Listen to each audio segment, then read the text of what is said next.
पूर्ण मंडली आपको जय मसीह एक बार। और परमेश्वर को धन्यवाद देता हूँ क्योंकि फिर एक मौका परमेश्वर ने आज है ना आपके बीचों में परमेश्वर की उपस्थिति में है ना वचन के द्वारा शेयर करने के लिए एक दूसरे के जीवन में आशीष है ना पहुँचाने के लिए परमेश्वर ने मुझे फिर भी एक बार मौका दिया। परमेश्वर ने मुझे फिर भी खड़ा किया, इसके लिए मैं परमेश्वर को धन्यवाद देता हूँ। जो परमेश्वर हमसे बात करता वही हम मंडली में उसी को बात करेंगे। तो मैं मैं रोजाना मैं वचन पढ़ता रहता हूँ, सुनता रहता हूँ, तो परमेश्वर कुछ ना कुछ वचन है ना मेरे अंदर डाल देता है। तो मैं उसी वचन को मैं थोड़ा सा मनन करता हूँ, तो मैं उसी वचन को आप लोगों के बीच में मैं बांटना चाहता हूँ और मैं अपने जीवन में भी उस चीज को सीखना चाहता हूँ, है ना। वचन का टॉपिक है ना, हम परमेश्वर को व्यर्थाई में उसकी नाम को ना ले। इस विषय को समझना जरूरी है ना। ये वचन कब आया था और कब दिया गया था और इसका नया नेम में भी क्या इसका मतलब है ना, इसको हमें समझना जरूरी है। तो आज वचन हम जाएंगे, हिंदी में मैं करूँ निर्गमन है ना 20 का 6 से 7 तक पाठ करेंगे। तो आप नेपाली में प्रस्थान है ना, नेपाली में प्रस्थान 20 6 7, हिंदी में निर्गमन 20 6 7। और जो मुझसे प्रेम रखते और मेरी आज्ञाओं को मानते हैं उन हजारों पर करुणा किया करता हूँ। तू अपने परमेश्वर का नाम व्यर्थ ना लेना, क्योंकि जो यहोवा का नाम व्यर्थ ले वह उसको निर्दोष ना ठहराएगा। अब इस वचन को थोड़ा सा हम समझेंगे। तो ये मूसा के द्वारा जब 10 आज्ञा परमेश्वर ने दिया था, तो इसमें से ये परमेश्वर का वचन है ना। तो परमेश्वर ने जब मूसा को ये इजरायली लोगों के लिए जो 10 आज्ञा दी थी, उनमें से ये परमेश्वर का एक वचन है कि तू अपने परमेश्वर का नाम व्यर्थाई मत लेना, है कि नहीं, व्यर्थाई मत लेना।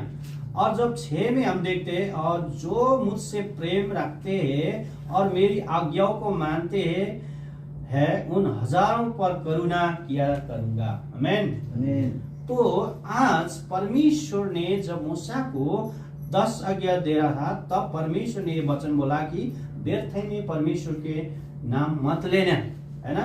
क्योंकि हमें जानना और सीखना जरूरी है ये व्यर्थाई का मतलब क्या है ना। आज व्यर्थाई का मतलब को हमें सीखना है, क्योंकि जब हम परमेश्वर की वचन के अनुसार नहीं जिएंगे, परमेश्वर की वचन को हम पालन नहीं करते अपने जीवन में, तो हम व्यर्थाई में क्या करते हैं, परमेश्वर का नाम लेते हैं, है ना। व्यर्थाई में नाम नहीं लेने का मतलब यही है, क्योंकि यहाँ जो 10 आज्ञा दिया है, यह हर एक को मानना था उनको, है ना, ये पालन करना था। अगर नहीं करना होता तो व्यर्थाई में मुझे मेरा नाम मत लो। इस आज्ञा को आप लोग पालन करना है, जो मैंने आपको जो आज्ञा दी है ना। तो आप नीचे पाठ करते जाएंगे तो विश्राम दिन पवित्र माना जाए, है ना। तो जब नीचे जाएंगे तो 6वां दिन तक काम करना, है ना। उसके बाद 7वां दिन को विश्राम करना। आज ये आज्ञा के अनुसार, है ना। और नीचे नीचे जाएंगे तो हम इस विषय में हम पढ़ते जाएंगे विभिन्न प्रकार के, है ना। तो आपने पिता और अपनी माँ का आदर करना, ये सारे कुछ 10 आज्ञा में मिलते हैं। तो परमेश्वर ने ये 10 आज्ञा रखने से पहले परमेश्वर ने कहा कि तू अपने परमेश्वर यहोवा का नाम व्यर्थ में मत लेना। आज हम ऐसी व्यर्थ में तो नाम नहीं ले रहे परमेश्वर का, है ना। आज हमें अपने जीवन में जांचना है।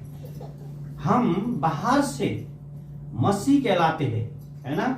हम लोग को परिचय देते हैं हम मसीह है, हम विश्वासी है ना। हम परमेश्वर की चेले हैं, हम संगति करते हैं, सेवा करते हैं, चर्च जाते हैं, है ना।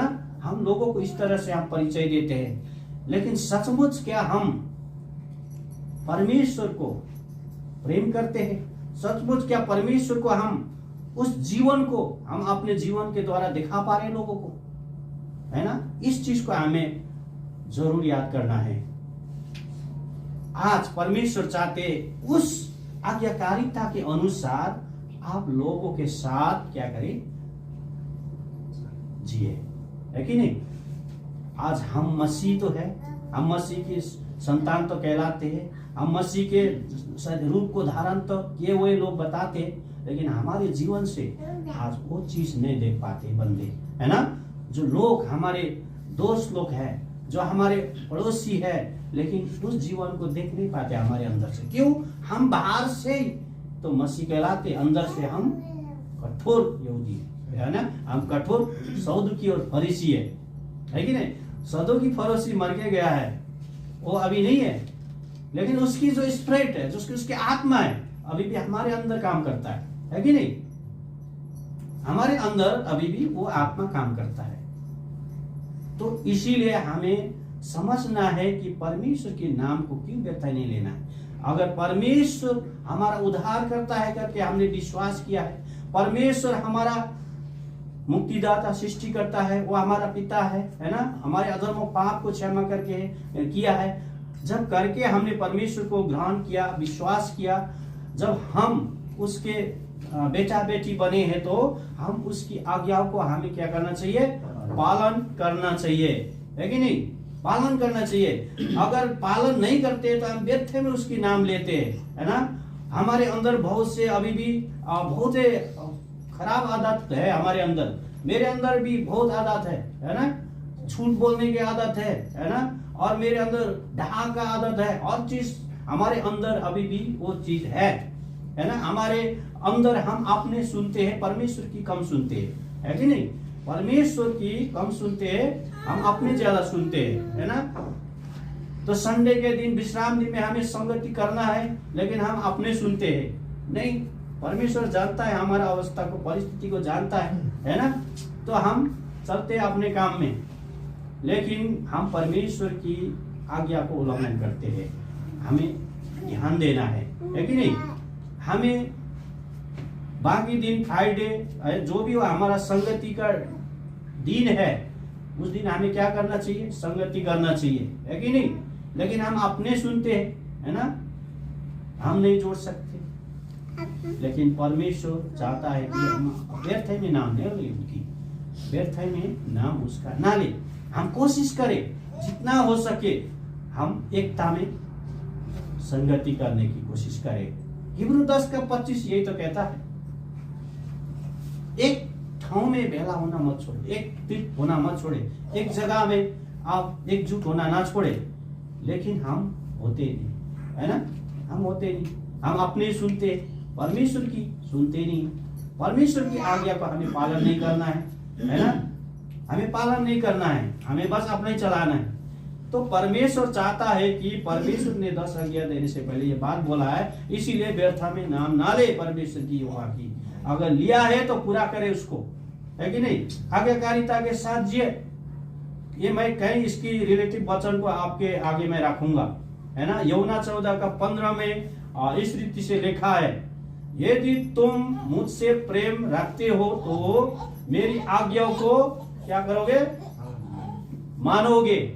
अगर हम परमेश्वर से प्रेम करते हैं, सचमुच परमेश्वर आपने मेरे लिए अपने क्रूस में, मेरे लिए, मेरे अधर्मों के लिए आपने प्राण दिया है करके जब हमने परमेश्वर की विश्वास किया है, तो हम परमेश्वर की आज्ञाओं को मानेंगे, है ना। क्योंकि हमने परमेश्वर को अपने जीवन दिया है। अब हमारे जीवन का मालिक कौन है, हम नहीं है, हमारा जीवन का मालिक परमेश्वर है। हम परमेश्वर की वचन के अनुसार हम अपने जीवन को जिएंगे, है कि नहीं। इसीलिए आज ये सबको हमें सीखना है कि हम यदि परमेश्वर को प्रेम करते हैं तो परमेश्वर की आज्ञा को मानना है। अगर परमेश्वर ने बोला है कि आपको संगति करना है तो संगति करना है। आपको परमेश्वर ने बोला विश्राम दिन पालन करना है तो आपको पालन करना है कि नहीं। सुबह उठ के आपको प्रार्थना करनी है, बाइबल में बोला है ना। प्रार्थना करनी तो आपको प्रार्थना करना है। आपको वचन पाठ करने के लिए बार बार बाइबल कहती है क्या करना है, पाठ करना है। हमें घर में घरों में संगति करना है, परिवार मिलके हमें स्तुति प्रशंसा करना है, वचन पढ़ना है, पाठ करना है। लेकिन हम ऐसा करते नहीं है, करते? बहुत कम करते होंगे, है ना। हमें परमेश्वर के साथ दिन प्रतिदिन जुड़ा रहना जरूरी है। हमारे अंदर के दियो को जलाए रखना जरूरी है। आज हमारे अंदर के दियो बुझता जा रहा है, बुझता जा रहा। संडे आते हैं, वेला होते हैं, इसके बाद गाते हैं, उसके बाद कहाँ है, कोई कहाँ है पता नहीं है, पता है बिना एड्रेस के। तो हमें मसीह में सब क्या होना है, आज्ञाकारिता में आना है। तब हमारी मंडली क्या होंगे, मंडली आशीषित होंगे, मंडली में जागृत होगा, है कि नहीं। अगर हम एकत्रित होंगे, जब हम परमेश्वर की आज्ञाकारिता में आएंगे, परमेश्वर की आज्ञाकारिता को मानेंगे, तब हम मंडली में जागृति पैदा होगी, है कि नहीं। आज यहाँ हम 2-3 बैठे नहीं होंगे, है कि नहीं, लेकिन हम खुद परमेश्वर को प्रेम से दूर है ना। परमेश्वर चाहता है कि हम परमेश्वर के साथ रहे। कठिन है ना, लेकिन हमें क्या करना है, इसको अपने जीवन में इसको क्या करना है, लाना है। कठिन तो है, हमें संगति करना आसान नहीं है ना। हमें वचन सुबह उठ के पढ़ना आसान नहीं है, आराधना करना, घर में परिवार में प्रे करना, हमें ये सब कुछ करना आसान नहीं है। लेकिन हमें क्या करना है, इस चीज को हमारे जीवन में लागू करना है। परमेश्वर को वचन ही ऐसा है, हमें जीवन दे सकता है कि नहीं। तो मैं एक वचन पढ़ूंगा और मैं छोटा सा इसमें वो भी बताऊंगा आपको। भजन संगीता 119 का 72, 72, 73 यहाँ इस रीति से लिखा है, तेरी दी हुई व्यवस्था मेरे लिए हजारों रुपया और मुहरों से भी उत्तम है। 73, तेरे हाथों से मैं बनाया और रचा गया हूं, मुझे समझ दे कि मैं तेरे आज्ञाओं को सीखूं। कितना अच्छा वचन है। इस वचन में कहता है, तेरी दी हुई व्यवस्था, परमेश्वर की वचन जो आज आपके साथ है, तो वो वचन जो है क्या है, पैसा रुपया से और सोना चांदी से भी बहुमूल्य है। अगर इसको समझेंगे, इसको जानेंगे तो, नहीं तो कोई काम का नहीं है कि नहीं, कोई काम का नहीं है। एक व्यक्ति था, एक मालिक के पास काम करता था, ठीक है। उसके पास बहुत से जमीन था, है ना। वो जाके उस जमीन में उस मालिक के घर में जाके काम करता था, है ना। साग सब्जी लगाना और कुछ खेती पाती करना काम करता था। तो मालिक उसको जेला दिया करता था। तो वो रोजाना ये सोचता था कि अगर मेरे पास भी थोड़ा सा भी जमीन होता, थोड़ा छोटा सा मेरा घर होता, तो मैं इसी रीति से, है ना, साग सब्जी लगाता और मैं ताजा ताजा साग सब्जी खाता और मेरे परिवार के साथ मैं खुश रहता। हमेशा ये सोचता था। जब काम करते थे जाके, तो ऐसे सोच के वो काम करता था वो व्यक्ति, है ना, उस मालिक के घर में। तो एक दिन सोचते सोचते उसके मन में क्या विचार आ गया, मालिक को बोला उसने, मालिक मेरा एक अंदर एक मेरा चाहना है कि मेरा भी अगर छोटा सा जमीन होता तो मैं भी अपने साग सब्जी उमार के मैं ताजा ताजा इसमें से उत्पन्न करके खा सकता। तो मालिक के अंदर ऐसी दया आई, एक काम कर, मेरे पास, है ना, दूर में एक छोटा सा जमीन है, मैं उसको तुझे दूंगा, है ना, और मैं तेरा पैसा जो है मैं उसको थोड़ा किस्तों में काटा करूंगा, ठीक है। तो उसने बोला, नहीं, मैं इधर उधर करके जो भी आप बोलते हो उसका मूल्य मैं चुका देता हूँ, उसने बोला। उसके बाद में मालिक ने बोला, यार तू कैसे चुकाएगा? बोला, मैं चुका दूंगा। तो उसके बाद में ठीक है, उसका मूल्य उसको बता दिया, वहां पे मेरा जमीन है तो इतना इसका मूल्य है। तो उसने क्या किया, उसने जाके अपने घरवाली से बोला, है ना, मेरा मालिक ने मुझे छोटा सा जमीन दिया है तो उसका मूल्य इतना है। तो उसके घरवाली ने बोला, कोई बात नहीं, जमीन आप नहीं है ना, अगर खरीदेंगे तो आप नहीं हो जाएगा। तो उसने जो भी हो अपने घरवाली का जो भी पैसा रुपया था, जो भी उसके पास सोना चांदी था, है ना, सब कुछ इकट्ठा करके उसने बेचारा जोड़ा था, कितना मेहनत दुख से उसने सब कुछ बेच दिया। बेच के उसको पति को पैसा दे दिया, तुम जाओ उस जमीन के मूल्य चुकाओ, है ना। वो जाके उस पैसे को दे के मालिक को बोला, चलो मैंने जितना भी मेरे पास, मेरे घर वाले के पास जो धन दौलत था वो मैं लेके आपको दे दिया है, तो उस जमीन मुझे दे दो।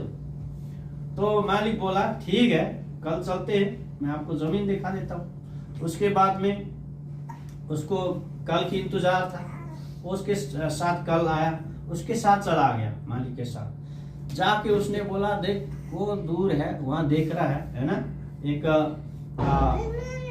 नाले के पास है ना, उस जमीन देख रहा है, वो जमीन तेरा है, उसमें से तू जो करना है कर ले, वो मैंने तुझे इस मूल्य में दे दिया है। अब जब उस खुश होके वो जब उसके नजदीक गया, जमीन के पास गया ना, तो पत्थर ही पत्थर से भरा हुआ था जमीन, पत्थर ही पत्थर से भरा हुआ था। तो वो रोने लग गया बैठ के। अब वो ऐसा रोने लग गया, अब मैं क्या करूं, मैंने अपने घरवाली से ये जमीन के लिए सारा कुछ बेच बाग के सारा कुछ पैसा इकट्ठा करके जो था दे दिया, अब मेरे पास 1 रुपया भी नहीं, कुछ पैसे ही नहीं, लेकिन जमीन है ऐसा, इसमें तो पत्थर के सिवा और कुछ नहीं, इसमें उगेगा क्या है, अभी ये कोई काम का तो नहीं रहा, सारा वेस्टेज, सारा खत्म हो गया करके वो बैठ के रो रहा था। तो 2 व्यक्ति उधर से आ रहा था, तो बोला आप क्यों रो रहे हो? बोला मैंने बहुत, है ना, दुख करके मेहनत करके मेरे घरवाली ने जो भी था ये जमीन लिया था, लेकिन ये जमीन किस काम का है ना, अब ये जमीन किस काम का, मैं इसलिए रो रहा हूं करके वो रोने। तो उस 2 बंदे ने बोला नहीं ये जमीन आपका है? बोला हाँ जी मैंने लिया है। फिर उसने बोला, दोबारा पूछा ये आपका ही है? बोला हाँ मैंने लिया। तो बोला ये किसने दे दिया आपको जमीन? नहीं मैंने अपने मालिक से खरीदा था ये जमीन। बोला यार तुम्हारा मालिक है क्या है, इतना बढ़िया जमीन कैसे बेच दिया आपको? अब वो चौकन्ना रह गया, वो उसी से दुख में रो रहा है ना, लेकिन वो सोच रहा है मालिक तुम्हारा कैसा इतना बहुमूल्य जमीन बेच दिया आपको। अब बोला इसमें क्या है, ये पत्थर ही पत्थर से भरा पड़ा है, ये क्या बहुमूल्य है इसमें बताओ? तो वो था पत्थर काटने वाले जो व्यक्ति थे, है ना, तो बोला इतने बहुमूल्य पत्थर है यहाँ, ये तो तुम करोड़पति बन जाओगे पत्थर से। तो अब वो उस बात को सुन के चौंकाना हो गया, हाँ ये पत्थर इतने महंगे। उसके बाद में सचमुच पत्थर वाले थे वो लोग, है ना, उन्होंने बोला ये इसका मूल्य इतना इतना है। तो फिर खुश हो गया। उसके बाद में वो सारे पत्थरों से उसने बेच के इतना पैसा कमा लिया, उसकी मालिक से भी ज्यादा पैसा कमाने तो उसने कमा लिया, अमीर बन गया, है कि नहीं? अमीर बन गया। तो इससे हमें क्या सीखने को मिलता है? परमेश्वर का वचन भी ऐसा ही है ना। हमें कठिनाई तो है ना, ये जब वचन को देखते हैं तो कठिनाई लगता है हमें पालन करने में, है ना, लेकिन ये सोना चांदी से भी बहुमूल्य बता रहे हैं, ये हमें जानना है कि नहीं? इससे भी बहुमूल्य है, लेकिन जब बहुमूल्य कब है? जब इसको हम प्रयोग करेंगे, इसको समझेंगे, जानेंगे, तभी ये बहुमूल्य है, ना तो फिर रोता रहेंगे। चर्च जाना पड़ रहा है संडे की दिन, है ना, शुक्रवार के दिन सेवा संगति करना पड़ा, रोता रहेंगे फिर हम, है ना, कष्ट दुख पोखाते रहेंगे।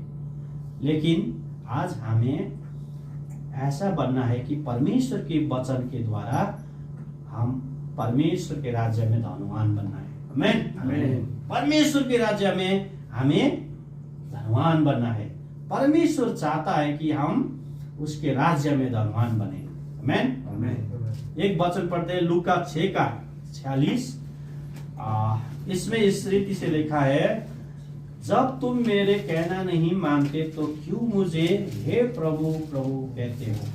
तो आप यहाँ भी वही बात आती है नए नियम में भी, है ना, जब हम परमेश्वर की कहना नहीं मानते तो हम प्रभु प्रभु क्यों कहते रहते हैं, है ना? प्रभु प्रभु क्यों कहते हैं हम, जब उसकी मानते नहीं, सुनते नहीं, है ना? हमें संगति, हमें सेवा काय करना है, हमें विश्राम के दिन पालन करना है, हमें बाकी दिन संगति करना है, हमें सेवा काय करना है, घर परिवार के साथ हमें संगति करना है, प्रार्थना करना है, परमेश्वर के वचन से सीखना है, हमारे परिवार उस वचन के अनुसार आगे बढ़ना है, चलना है। तो हम जब इस काम को नहीं करते हैं तो हम क्यों व्यर्थ में प्रभु प्रभु का नाम लेते हैं, है ना?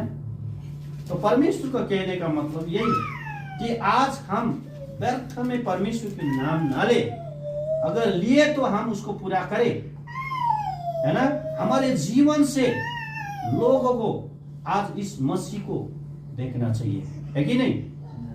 आपके बारे में अगर वो गवाही देना चाहिए, आप कैसे बंदे हो, है ना? मैं कैसा हूं, मेरे दोस्त लोग गवाही देना चाहिए। तो ऐसा जीवन हमें जब जिएंगे तब परमेश्वर की आज्ञाकारिता के अंदर जिएंगे, परमेश्वर के वचन के अनुसार जब जिएंगे तब हम ऐसे परमेश्वर की एक असल बेटा बेटी बन सकते हैं, है ना? तो इसीलिए हम प्रभु को व्यर्थ में नाम ना ले, अगर लिया ही है तो हम उसको पूरा भी करें। मैं इस वचन को भी मैं पुत्र ने कैसे पिता की आज्ञा को पूरा किया अंतिम तक, है ना? लूका 7:21 भी हम पाठ करेंगे, हम फटाफट जाएंगे। यहाँ इस रीति से लिखा है, जो मुझसे हे प्रभु कहता है, उनमें से हर एक स्वर्गीय राज्य में प्रवेश न करेगा, परंतु वही जो मेरे स्वर्गीय पिता की इच्छा पर चलता है। अब यहाँ परमेश्वर क्या कह रहा है? प्रभु प्रभु कहने से ही हम स्वर्ग नहीं जाएंगे, यही कह रहा है ना? अगर प्रभु प्रभु कहता रहेंगे मुंह से, लेकिन हम उस जीवन को नहीं जिएंगे तो हम उस स्वर्ग के राज में नहीं प्रवेश कर सकते हैं, और हम व्यर्थ में अपने समय को वेस्ट कर रहे हैं, अपने समय को व्यर्थ में घुमा रहे हम। इस वचन का कहने का मतलब है, तो आज परमेश्वर हमसे चाहते हैं कि परमेश्वर की आज्ञा को हम पालन करें, परमेश्वर की आज्ञा के अनुसार हम जिए, क्योंकि परमेश्वर की इच्छा ये है कि परमेश्वर की इच्छा के अनुसार हम अपने जीवन को जिए। तो परमेश्वर उस दिन आज हमें अनंत के जीवन में परमेश्वर हमें लेके जाएंगे। अगर हम प्रभु प्रभु तो कहते हैं मुंह से, लेकिन हम हृदय से उस वचन को पालन नहीं करते हैं, वचन को हम उल्लंघन करते हैं, वचन के अनुसार जीते नहीं है, तो हम स्वर्ग नहीं जाएंगे। परमेश्वर का वचन ये कहता है, स्वर्ग के राज्य में प्रवेश ना करेंगे, है ना? परंतु वही जो मेरे स्वर्गीय पिता की इच्छा पर चलते हैं, वही परमेश्वर की इच्छा पे चलना है आपको, परमेश्वर की योजना में चलना है आपको, है ना? आज आप देखते हैं, है ना, सीरिया वहां पे जो भूकंप का अभी बहुत बड़ा त्रास चल रहा है, लोग बाग पीड़ा में, दुख में। अब बेचारा उन्होंने कितने मेहनत करके, है कितना पैसा लगा के इतने बड़े बड़े घर बनाया था, है ना? गाड़ी बंगला उनके पास सब कुछ था, लेकिन आज उसी घर के ऊपर बैठ कर रो रहा है, विलोना कर रहा है। आज संसार के वस्तुएं, संसार के चीजें एक दिन सारा कुछ नष्ट होके जाएंगे, सारा कुछ नष्ट होके जाएंगे, लेकिन परमेश्वर के वचन में जो रहता है वो हमेशा के लिए रहेंगे। इसका मतलब यही है, हम परमेश्वर के वचन के अनुसार जब जिएंगे, परमेश्वर के वचन के अनुसार जब हम दिन प्रतिदिन के जीवन जिएंगे, तो हम परमेश्वर के साथ अवश्य एक दिन जाएंगे, है ना? तो परमेश्वर का वचन यही कहता है। तो आगे जब हम इसके नीचे भी, मैं जब पढ़ रहा था सुबह, मैंने कुछ बारे में इसमें समझा था।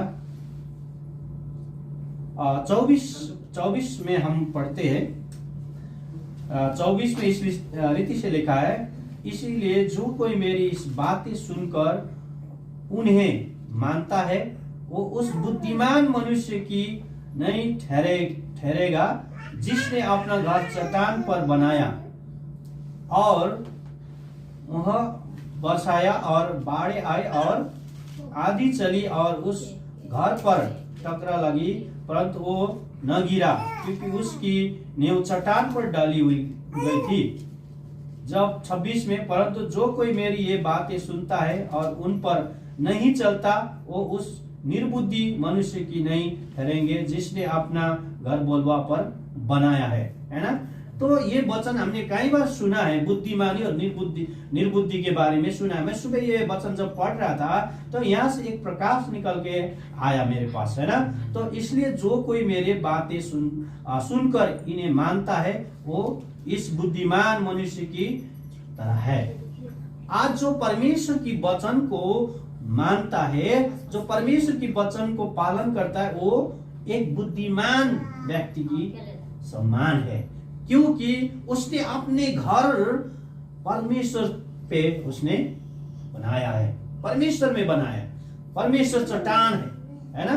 तो परमेश्वर में उसने अपने घर को बनाया है। जिसने आज्ञा पालन के द्वारा, परमेश्वर की आज्ञाकारिता के द्वारा जिसने अपना जीवन जिया है, उसने परमेश्वर में अपना घर बनाया है। आमीन। तो जब हम निर्बुद्धि इसको कहते हैं, जब परमेश्वर की वचन को हम सुनते हैं, समझते हैं, फिर भी वचन के अनुसार नहीं जीते हैं, तो हम वो निर्बुद्धि है, हमें कोई फायदा नहीं होगा, क्योंकि एक दिन हम क्या होंगे, नष्ट होंगे। यहाँ यही लिखा है ना, जब आप 26 में 25 में, है ना। तो कोई फायदा नहीं है। लेकिन जो परमेश्वर की वचन सुनता है, परमेश्वर की वचन के अनुसार जीता है, वो बुद्धिमानी व्यक्ति है। उसने अपने घर को चट्टान में बना रखा है कि नहीं। वो नष्ट नहीं होगा, नष्ट नहीं होगा।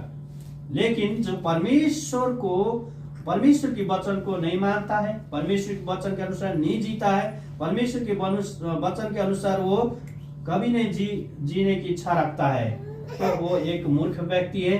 उसने अपने घर एक बलुआ में बनाया है कि नहीं। जिस दिन संसार की सारा अंत होगा, उस टाइम वो भी अंत होगा, वो भी नष्ट होगा।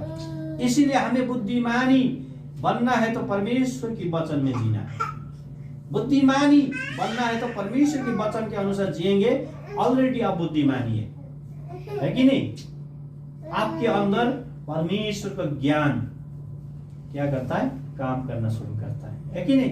परमेश्वर का ज्ञान ऐसा है बुद्धिमानों के, मूर्खों के लिए, है ना, मूर्ख है कि नहीं।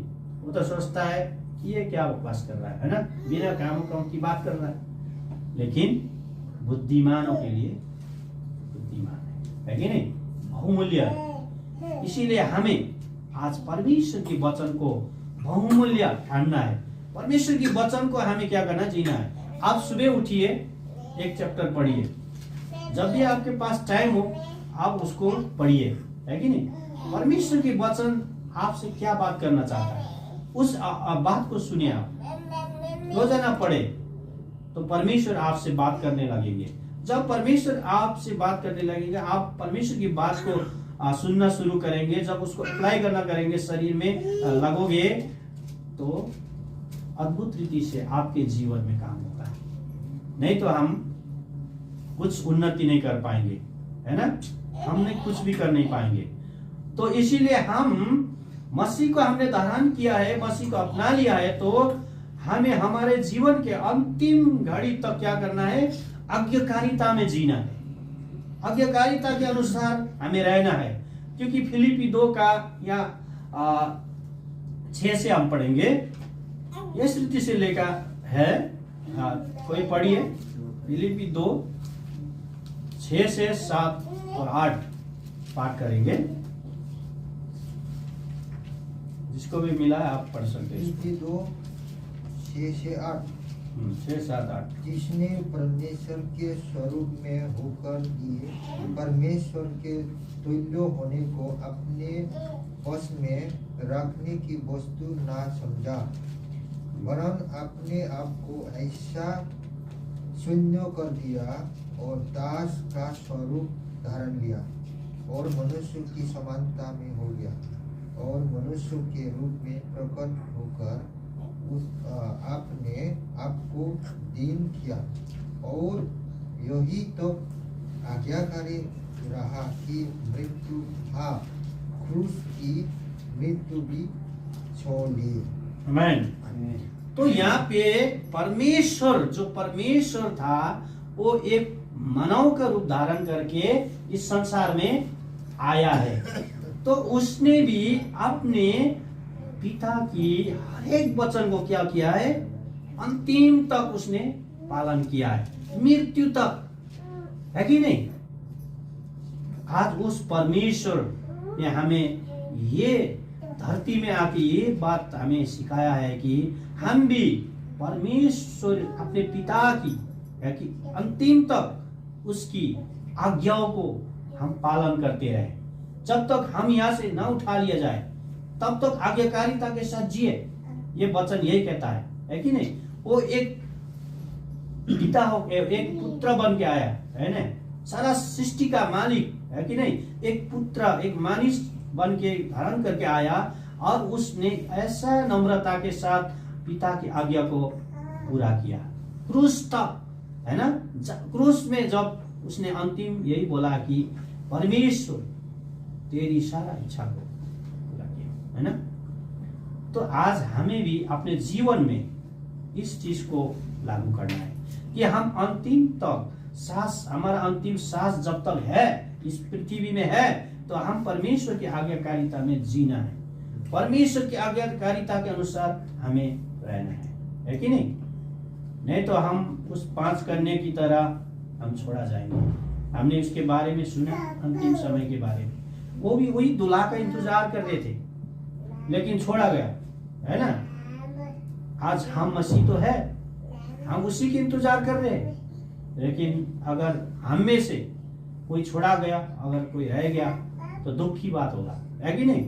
इससे बड़ा दुख का क्या बात होगा। हमने इतने साल तक प्रभु की महिमा किए, परमेश्वर के नाम को, है ना, उत्साह किया है हमने, है ना, परमेश्वर के साथ संगति किया है, लेकिन हम अनंत में स्वर्ग के राज में हम नहीं अगर प्रवेश कर पाएंगे तो दुख की बात है कि नहीं। सारा कुछ व्यर्थ था। वही दुल्हा का इंतजार कर रहे 10 कुमारी, लेकिन उनमें से 5 रह गए, 5 ही चला गया, है ना। तो इसीलिए परमेश्वर का वचन कहता है कि यदि हम प्रभु प्रभु ही बोलने वाला बने, व्यर्थ में नाम लेने वाला बने तो हम छोड़ा जाएंगे। इसका कहने का मतलब, है ना, परमेश्वर का वचन का कहने का मतलब यही है। लेकिन हम प्रभु प्रभु कह के परमेश्वर की वचन को जब हम जीते हैं, पालन करते हैं, उस आज्ञाकारिता के अंदर हम जब अपने जीवन को बिताते हैं तो हम उस अनंत के समय में भी परमेश्वर के साथ जाएंगे, है ना, होंगे उसके साथ। तो इसीलिए परमेश्वर का वचन है आज हमें यही सिखाता है कि हम परमेश्वर के साथ जिए, परमेश्वर की वचन के माने, परमेश्वर की वचन आप रोजाना पाठ करें। जो आपसे बोलता है ये गलत है तो गलत है कि नहीं। तो परमेश्वर से आप अपने जीवन में प्रार्थना के साथ उसका उत्तर मांगिए, प्रभु ये क्या है, तो परमेश्वर आपको बताएंगे। अगर आपने दिमाग से अपने सोच विचार अपने लगाया है तो व्यर्थ होंगे। परमेश्वर की वचन से सीखना है, परमेश्वर की ज्ञान को हासिल करना है, परमेश्वर की वचन के अनुसार हमें दिन प्रतिदिन जीना है। ये हमारे लिए जीवन है। जीवन किस लिए? जीवन इसीलिए है कि अनंत तक परमेश्वर के साथ रहने वाले को तो जीवन कहते हैं, है ना।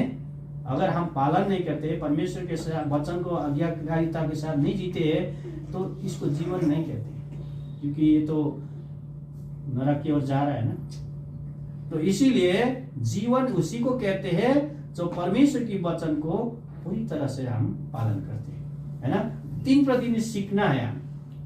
मैं भी अभी सीख रहा हूँ, स्पष्ट नहीं, मैं रोजाना गलती भी करता हूँ, सीखता भी हूँ, है ना, सीखता हूँ। कई बार हम युद्ध में हारते हैं, कभी जीतते हैं, लेकिन हम हमेशा युद्ध में तैयारी रहना है कि नहीं। युद्ध में तैयारी रहना है। तो अपने तलवार को उठाओ, परमेश्वर की वचन तलवार है, हमारे जीवन में समस्या, मैंने पहले भी प्रचार किया था कि परमेश्वर की वचन तलवार है, तो तलवार को कैसे चलाना है आज मंडली को पता नहीं, इसीलिए मंडली दुख में है, मंडली परिस्थिति में है, मंडली क्योंकि आज्ञाकारिता से बाहर है, क्योंकि इस तलवार को चलाना नहीं आता है।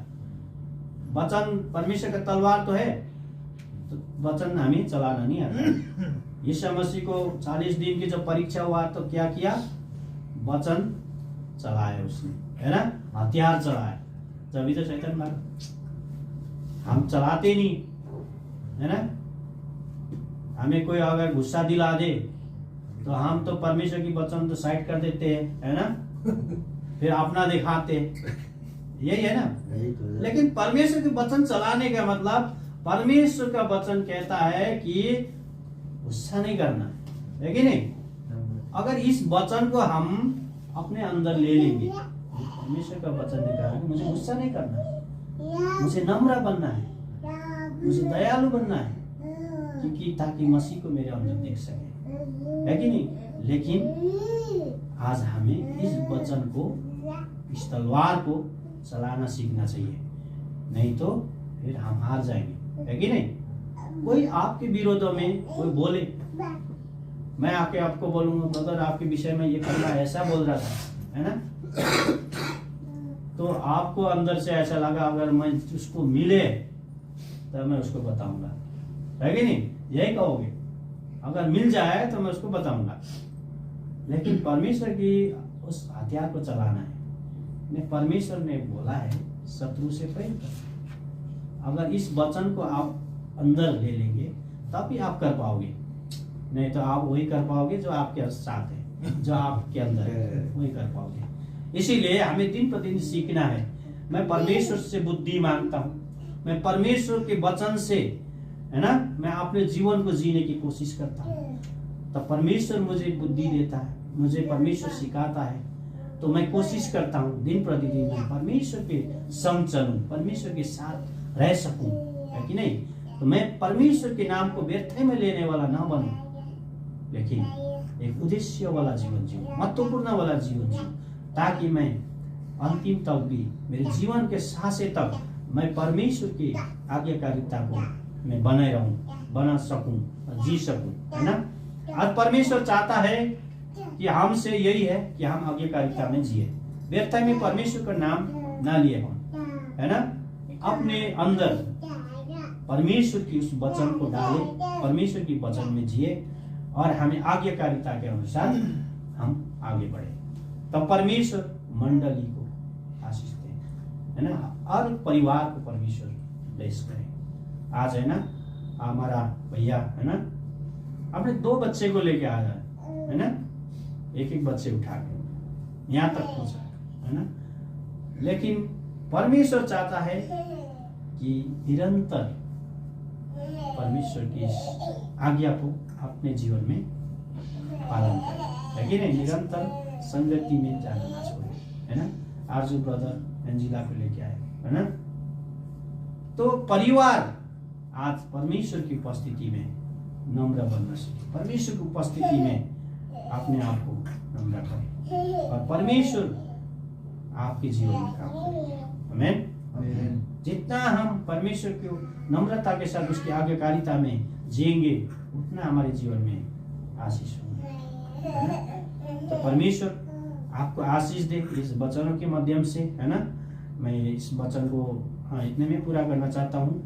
तो आपने आज का वचन को समझा, है ना, आपके वचन को आपने अच्छी तरह से समझा, मैं विश्वास करता हूँ। तो आप ये वचन को पाठ करें, है ना, इसको सुबह शाम इन वचनों के याद करें ताकि आप इस वचन के अनुसार जी सके, है ना, तो प्रभु के साथ रह सके। प्रभु आप सबको आशीष दे। आमीन।